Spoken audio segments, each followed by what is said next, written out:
Hello guys! So for today's video ay magkakaroon tayo ng Dali haul. Kung ano yung mga napamili natin sa Dali. We will have Dali haul. Okay, let's have our... Meron tayo itong resibo. Yan, pagkahaba-haba. Meron tayong dalawang ganito.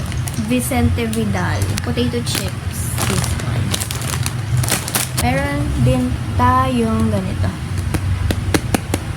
Chips original flavored potato chips again, sibuyas at bawang, Joy, 3 piraso ng Joy panghugas ng pinggan, cream self, conditioner para sa ating hair, papaya soap, save 8 pesos daw eh. So buy paid, save 8 pesos. So 2 pair pala yung binili.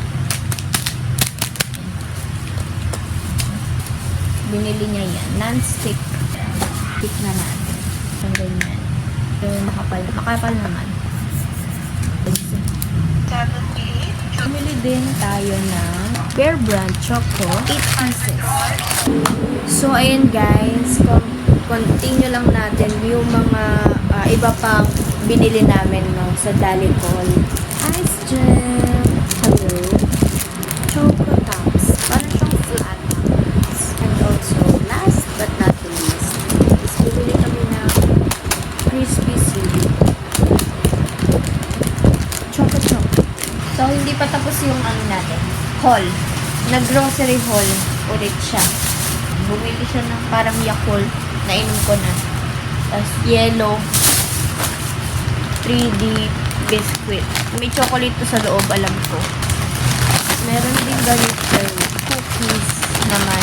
Hilig mo sa panda, ha? Panda. Ay, ito masarap to, guys. Sponge.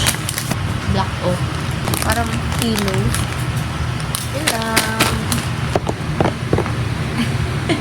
Ito pa pala, guys. Bumili kami ng isang box ng egg sa Dali.